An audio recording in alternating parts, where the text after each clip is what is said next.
Hello दोस्तों, स्वागत है आप सभी का एक बार फिर मेरे यूट्यूब चैनल अनीता एजुकेशन में। दोस्तों, हमने जो स्टार्ट किया है एचपी जीके, इससे पहले जीके की एचपी जीके की 2 वीडियो अपलोड हो चुकी है, जिसमें हमने हिमाचल का इतिहास, किस तरह से गठन हुआ था, हिमाचल कैसे अस्तित्व में आया, 15 अप्रैल 1948 से लेकर 25 जनवरी 1971 तक का हमने सफर तय किया। उसके बाद हमने किए प्राचीन रियासतों के नेम, उनके संस्थापक। आज मैं लेके आई हूँ आपके लिए हिमाचल की रिवर्स, नदियां। तो बच्चों, हिमाचल की रिवर्स करने से पहले आपको बताऊं, जो रिवर्स है, नदियां, वो 2 तरह की होती है। एक होती है हिमालयन रिवर और दूसरी होती है पेनिसुला, जिन्हें प्रायद्वीपीय नदियां भी कहते हैं। ये देख लेते हैं थोड़ा सा। एक होती है हिमालयन रिवर, हिमालयन रिवर, और दूसरी प्रायद्वीपीय, प्रायद्वीपीय। जो हिमालयन रिवर होती हैं, ये मोस्टली नॉर्थ वाला, जो भारत का नॉर्थ पार्ट है, वहां पे फ्लो करती है। और इनमें पानी कहाँ से आता है? हिमालयन रिवर से स्नो, जो स्नो मेल्ट होती है, बर्फ पड़ी होती है जिन एरिया में, वो बर्फ मेल्ट होने पर जब फ्लो करती हैं, तो वो हिमालयन रिवर।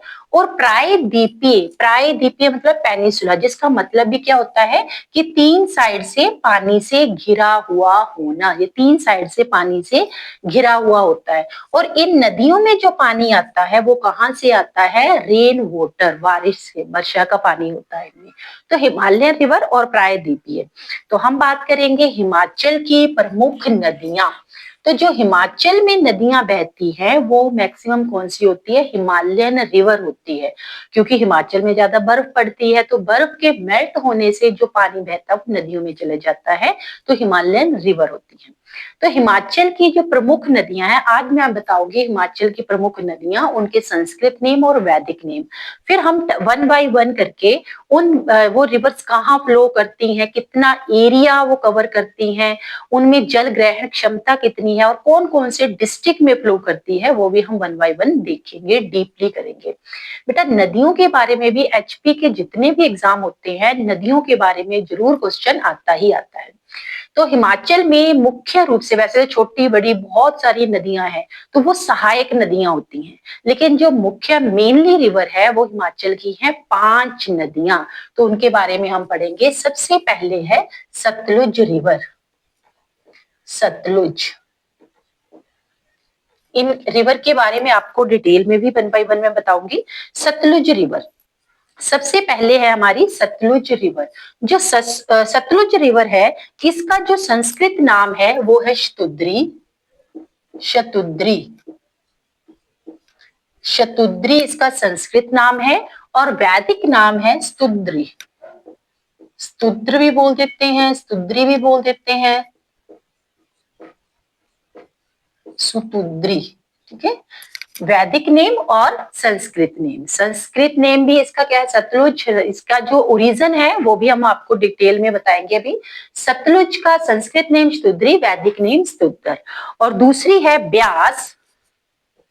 दूसरी रिवर कौन सी है? ब्यास। ये कहाँ से निकलती है, उद्गम स्थल कौन सा है, कौन सी सहायक है, वो भी हम वन बाय वन डिस्कस करेंगे। पहले अभी संस्कृत नाम और वैदिक नाम देखेंगे। ब्यास, ब्यास का जो संस्कृत नाम है विपाशा। विपाशा, और इसका वैदिक नेम है अर्जकिया। बेटा, एक आपको ट्रिक बताती हूँ कि आप ना इनके जो संस्कृत नेम है और जो वैदिक नेम है वो कैसे याद रखेंगे। देखिए, सतलुज तो शुद्र ही है, सिर्फ स और श का डिफरेंस है, वो आप याद रख लेंगे, शुद्री ही याद रखना। देखिए, ब्यास का विपाशा और अर्जिकिया। अर्जिकिया क्या है? वैदिक नेम। और संस्कृत नेम क्या है? विपाशा। आप ऐसे याद रख सकते हैं। देखिए, फर्स्ट इसमें भी अक्षर क्या है? ब। इसमें भी क्या है? ब। अब विपाशा, विपाशा बासु आपको पता है, एक बहुत फेमस एक्ट्रेस भी है।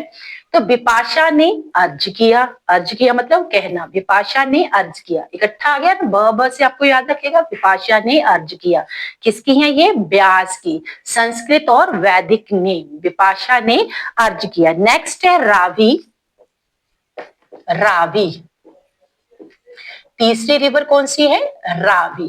रावी का जो संस्कृत नेम है वो है इरावती। इरावती और इसका वैदिक नेम है पुरुषनी, पुरुषैनी। अब इसको भी एक ट्रिक बताती हूँ आपको याद करने का। देखिए रावी, रावी से अ हटा दिए जाए रवि, रवि किसी मेल का नाम हो सकता है, लड़के का नाम हो सकते हैं, तो लड़के को हम पुरुष भी कहते हैं, पुरुष होते हैं ना लड़के, पुरुष। और इरा, इरा कुछ लड़की वाली सेंस आ रही है, स्त्रीलिंग पुल्लिंग दोनों आ रहे हैं ना, पुरुष स्त्री। तो आपने देखिए रावी, रवि लड़का, इसको सोच लीजिए, पुरुषनी इरावती, मतलब पुरुष स्त्री दोनों में ही स्त्री से ही मिलता जुलता आ गया, पुरुषनी इरावती। तो आप अपने माइंड को सेट कर सकते हैं। तो मैं एक चीज बड़ी बार बोलती हूँ कि हर पर्सन का, हर बच्चे का कुछ याद करने का अपना ही ट्रिक होता है। तो एक छोटा सा वैसे ही आपको हिंट दे रही हूँ कि आप इस तरह से भी याद कर सकते हैं कि रावी, रवि कोई लड़का है, वो लड़के को पुरुष भी कहते हैं, और उससे मिलता जुलता स्त्री इरावती कर सकते हैं, पुरुषनी इरावती। नेक्स्ट है नंबर 4 पर है सतलुज, ब्यास, रावी, चिनाब। चिनाब, चिनाब। चौथी रिवर कौन सी है हमारी? चिनाब, और संस्कृत नेम है चंद्रभागा। इसको बेटा चंद्रभागा भी इसलिए कहते हैं कि ये चंद्र और भागा दो नदियों से मिलकर बनती है। जब चिनाब नदी करेंगे फिर बताऊंगी मैं किस जो कौन सा प्लेस है यहाँ पे ये दोनों नदियां इकट्ठी होती है और क्या बनाती है। चंद्रभागा और असीकनी, इसका वैदिक नाम है असीकनी, असीकनी। ठीक है। चिनाब, चिनाब का संस्कृत नाम चंद्रभागा, और इसका जो वैदिक नेम है वो क्या है? असीकनी। इसमें भी चंद्रभागा ने असीकनी, आशिकी की, आशिकी, असीकनी आशिकी से याद रख सकते हैं। चंद्रभागा जैसे दो लड़कियों के नाम आ गए ना, चंद्रभागा, चंद्रभागा ने आशिकी की। नेक्स्ट है, लास्ट रिवर है यमुना। यमुना हिमाचल में बहने वाली सबसे छोटी रिवर है यमुना। यमुना का जो संस्कृत नेम है वो है यमुनोत्री, यमुनोत्री, और इसका जो वैदिक नेम है वो है कालिंदी। यमुना को कालिंदी भी कहते हैं। ये कविता ना, कालिंदी तट तमाल वाली से, तो कालिंदी इसका क्या है? वैदिक नेम। ये है हिमाचल में फ्लो करने वाली 5 प्रमुख नदियां। कौन कौन सी? सतलुज, ब्यास, रावी, चिनाब और यमुना। सतलुज का संस्कृत नाम शुद्री, वैदिक नेम सूत्र। ब्यास का संस्कृत नेम विपाशा और वैदिक नेम शुद्री। रावी, रावी इरावती और पुरुषनी, इसे आप कर सकते हैं इरावती और पुरुष। रवि क्या है? लड़का, पुरुष और स्त्री, इरावती याद रख सकते हैं। चिनाब, चिनाब का संस्कृत नाम चंद्रभागा और वैदिक नेम असीकनी। यमुना का संस्कृत नाम यमुनोत्री और वैदिक नेम कालिंदी। ये थी 5 नदियां, ये आपने नोट डाउन कर लिया होगा। अब हम 1 बाय 1 एक एक रिवर के बारे में पढ़ेंगे। इस वीडियो में अभी आपको सतलुज रिवर करवा रही हूँ। तो सतलुज रिवर, देखिए सतलुज रिवर आपने देख लिया कि संस्कृत नेम क्या है उसका? शतुद्री। जो सतलुज रिवर है, सबसे पहले इसके बारे में लिख के रहिए, ये हिमाचल की सबसे लंबी नदी है। सतलुज रिवर कर रहे हैं, हिमाचल की सबसे, हिमाचल में बहने वाली सबसे लंबी नदी, हिमाचल की सबसे लंबी नदी है, नदी है। और इसका जो उद्गम है वो कहाँ से हुआ है? उद्गम स्थान है इसका, देखिए सतलुज का जो उद्गम स्थान है वो है मानसरोवर, मानसरोवर की राकशते ताल। एक राकस ताल झील है, राकश ताल लेक, झील से उद्गम हुआ है। उद्गम हुआ, उद्गम मतलब ये निकली कहां से है? मानसरोवर की राकश ताल झील से इसका उद्गम हुआ है, ये उसका ओरिजिन पॉइंट है। उसके बाद आगे देखिए, जो इसका उद्गम स्थल है, और ये है कहाँ? मानसरोवर तिब्बत में, आपको पता है ये भी तिब्बत, तिब्बत के मानसरोवर, तिब्बत के मानसरोवर के राकश तेल, तिब्बत की मानसरोवर, जो मानसरोवर के पास राकस तेल नाम की एक झील है, उसके पास से उसका जो सतलुज रिवर है उसका उद्गम हुआ है, उसका ओरिजिन हुआ है।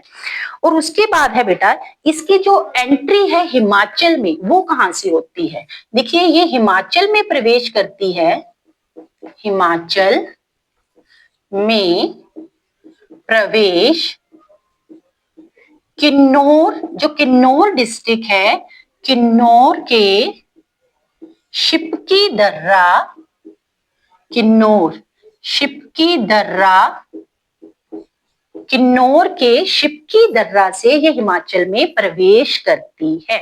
ओके, और एग्जिट निकलती कहां से है, मतलब खत्म कहां हो जाती है, उसके बाद जो इसका एग्जिट है, एग्जिट पॉइंट होता है इसका पंजाब के भाखड़ा, पंजाब के एक भाखड़ा है, भाखड़ा जगह में है, वहां पे एक जगह का नाम है हरी का पत्तन, हरी का पत्तन, ये भी इंपॉर्टेंट है, कई बार पूछ लिया जाता है जगह का नाम, हरी का पत्तन, हरी का पत्तन, ये पंजाब के भाखड़ा हरी का पत्तन, वहां से एग्जिट होती है और पंजाब में मिल जाती है, पंजाब में मिल जाती है।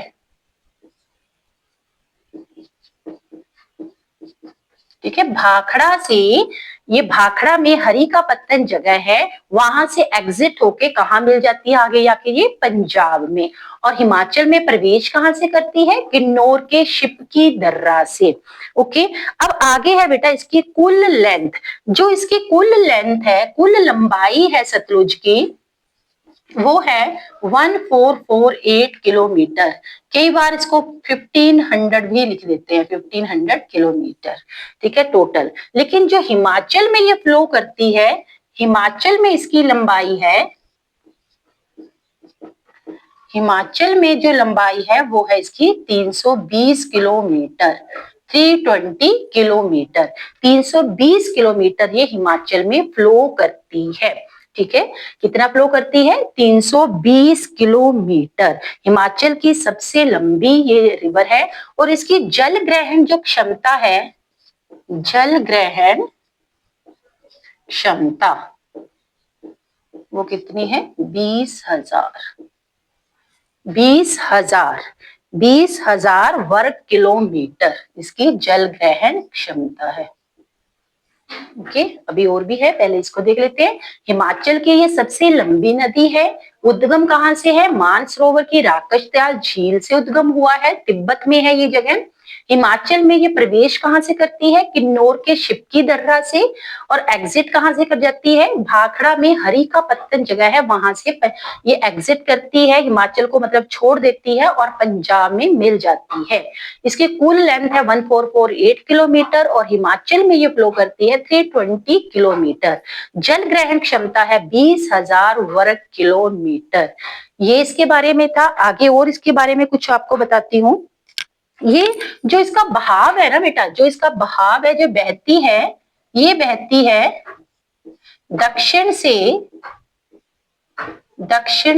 पश्चिम, दक्षिण से पश्चिम इसका फ्लो है, रिवर का फ्लो कैसे है, दक्षिण से पश्चिम की ओर ये फ्लो करती है। उसके बाद इसके बहुत इंपॉर्टेंट चीज है, अभी आपको और लिखवा दो इसके बारे में। हरी का पत्तन से ये बाहर निकल जाती है। देखिए, इसमें आपको पता, एशिया का सबसे बड़ा जो बांध है, सबसे बड़ा डैम है एशिया का, वो कौन सा है, भाखड़ा डैम। तो एशिया का सबसे बड़ा बांध, सबसे बड़ा बांध कौन सा, भाखड़ा बांध, भाखड़ा बांध इसी रिवर पर, कौन सी, सतलुज, सतलुज नदी पर बना है, सतलुज नदी पर बना है। ओके, ये भी इंपॉर्टेंट चीज है इसके। एशिया का सबसे बड़ा बांध जो भाखड़ा बांध है वो कौन सी नदी पर है, सतलुज रिवर पर ही है बेटा। इसके बाद है इसकी सहायक नदियां, इसकी सहायक नदियां कौन कौन सी हैं, सहायक नदियां, इसकी सहायक नदियां हैं बसपा, बसपा, स्पीति, ये लाहौल स्पीति वाली स्पीति नहीं है, स्पीति इसकी खड का नाम है, इसकी सहायक नदियां हैं। सवा, सवा रिवर भी है, एक सवा नदी को भी बोल देते हैं, सवावी, और नोगली खड्ड, नोगली खड्ड, ये इसकी सहायक नदियां हैं। उसके बाद है इसका जो एरिया, ये किस किस एरिया में कौन कौन से स्थानों पर बहती हैं। देखिए सबसे पहले आपको बताया ये एंटर कहां से करती है, किन्नौर के शिवकी दर्रा से, है ना, एंटर करती है। तो ये इट्स मीन्स किन्नौर में फ्लो किया, किन्नौर में तो फ्लो किया ही इसने, किन्नौर, रामपुर, शिमला में, शिमला, रामपुर, शिमला में, ठीक है, किन्नौर में, रामपुर जो शिमला में है वहां पे फ्लो करती है, कुल्लू, कुल्लू में फ्लो करती है, सोलन मंडी में करती है, सोलन मंडी, सोलन मंडी में फ्लो करती है, और लास्ट में कहां से चल जाती है ये, बिलासपुर, बिलासपुर में ही इसका भाखड़ा बांध है जो, ओके, बिलासपुर, ये इसके स्थान है, ये कहां कहां पे फ्लो करती है। तो ये थी हमारी सबसे बड़ी, सबसे लंबी हिमाचल की रिवर सतलुज। आज हमने क्या किया, हिमाचल की प्रमुख नदियां, 5 प्रमुख नदियां हैं, उनके वैदिक नेम, 5 नदियां कौन कौन सी है, सतलुज है, चिनाब है, रावी है, ब्यास है और यमुना है। उसके बाद हमने उनके वैदिक नेम और संस्कृत नेम किए, और डीपली हमने स्टडीज की सतलुज रिवर की, जो हिमाचल की सबसे लंबी नदी है, और कहां से कहां पे इसका जो एग्जिट है वो कहां होता है, पहले एंटर कहां होता है, किन्नौर के शिवकी दर्रा से, फिर एग्जिट कर देती है ये हरी का पत्तन जगह से, और पंजाब में मिल जाती है, और इसकी टोटल जो लेंथ है 1448 किलोमीटर है, और उसमें से हिमाचल में फ्लो करती है ये 320 किलोमीटर। ओके, तो इसमें एशिया का जो सबसे बड़ा बांध है, कौन सा, भाखड़ा बांध, वो भी इसी रिवर पर बिल्ड हुआ है, इसी रिवर पर बना हुआ है। तो ये थी हमारी सतलुज रिवर। नेक्स्ट वीडियो में हम नेक्स्ट जो रिवर है उसके बारे में पढ़ेंगे। चैनल को शेयर, लाइक एंड सब्सक्राइब करना ना भूलें। Thank you.